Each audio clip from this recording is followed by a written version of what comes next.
అందరికీ నమస్కారం. అమ్మ మాట అమ్మాయి మాట ఛానల్కి స్వాగతం. కథ చెప్పుకుందామా? మధ్యలో స్కిప్ చేయకుండా చివరి వరకు విని లైక్ చేసి షేర్ చేయండి, సపోర్ట్ చేయండి. మొదలు పెట్టుకుందామా? లోబి పగటి వేషగాడు.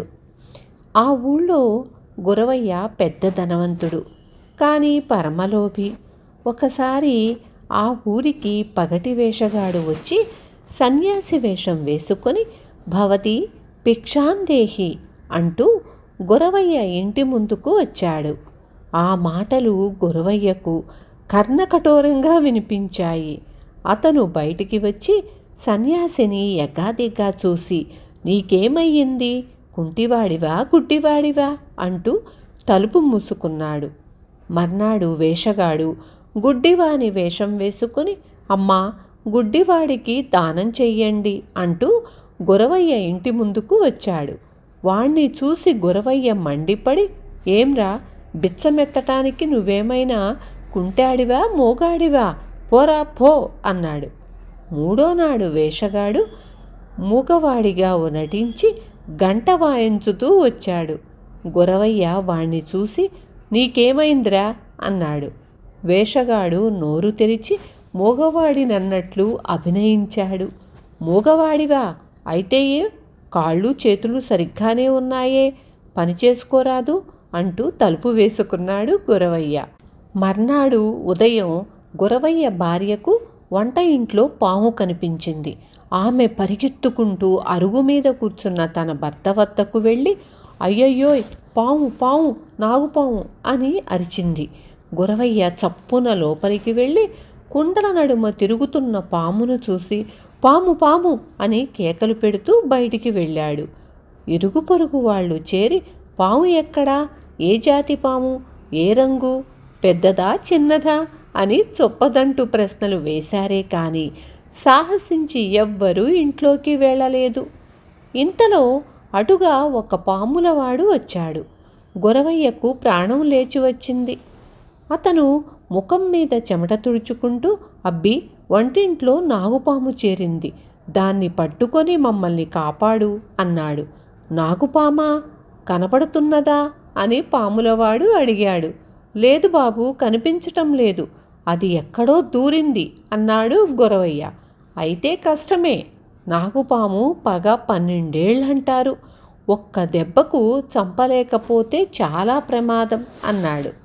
నువ్వే అలా అంటే మాబోటి వాళ్ళ గతేం కాను, నీ శ్రమ ఉంచుకోనులే అన్నాడు గురవయ్య దీనంగా. 100 రూపాయలకు బేరమాడి పాములవాడు వంటింట్లోకి వెళ్ళి ఇల్లంతా వెతికాడు. పాము కనపడలేదు. పాములవాడు నాగస్వరం ఊదేసరికి గోడ కన్నంలో నుంచి పాము వచ్చి ఆడటం ప్రారంభించింది. పాములవాడు తటాలున దాని మెడబట్టుకొని దాన్ని బుట్టలోకి పంపించి బుట్ట మూత నొక్కాడు. గురవయ్యకు పోయిన ప్రాణం తిరిగి వచ్చినట్లయింది. కానీ 100 రూపాయలు పాములవాడికిచ్చేటప్పుడు మళ్ళీ ప్రాణం పోయినంత పనయ్యింది. పాములవాడు డబ్బు తీసుకొని గురవయ్యను పొగుడుతూ వెళ్ళిపోయాడు. తీరా విచారిస్తే ఆ పాములవాడు పగటి వేషగాడేనని, తన పెంపుడు పామును వాడే గురవయ్య ఇంట్లోకి పంపకం చేశాడని బయటపడింది. గురవయ్యకు అమితమైన ఆగ్రహం వచ్చింది. అతను గ్రామాధికారి వద్దకు వెళ్ళి పగటి వేషగాడు తనని మోసగించాడని, తన డబ్బు తనకు తిరిగి ఇప్పించమని అన్నాడు. గ్రామాధికారి పగటి వేషగాడిని పిలిపించి అడిగాడు. వాడు జరిగిందంతా చెప్పాడు. చెప్పి, గురవయ్య గారి లాంటి సంపన్నులే మాలాంటి కళాకారులను ఆదుకోకపోతే మా గతి ఏం కాను, మీరే చెప్పండి అన్నాడు. నువ్వు నీ కళను ప్రదర్శించి బహుమానం పొందితే ఆక్షేపణ ఉండదు, కానీ నువ్వు గురవయ్య గారిని మోసగించావు, ఆయన సొమ్ము ఆయనకు తిరిగి ఇచ్చేయి అన్నాడు గ్రామాధికారి. పగటి వేషగాడు గురవయ్యకు 100 రూపాయలు తిరిగి ఇచ్చేశాడు. గ్రామాధికారి గురవయ్యతో, కాయలున్న చెట్టునే రాళ్లతో కొడతారు, ఉన్నవాడినే లేనివాడు పీడిస్తాడు, పొట్ట చేత పట్టుకొని వాడు వచ్చాడు, మీలాంటి వాళ్ళు వాడికి దానం చెయ్యటం ధర్మం, వాడికొక 25 రూపాయలు ఇయ్యండి అన్నాడు. గురవయ్య పగటి వేషగాడికి 25 రూపాయలు ఇవ్వటమే కాక వాడు నేర్పిన గుణపాఠంతో తన లోభత్వాన్ని మానుకున్నాడు. విన్నారు కదా. రేపు మళ్ళీ ఇంకొక మంచి కథతో మీ ముందుకు వస్తాను. ఉంటాను. Thank you.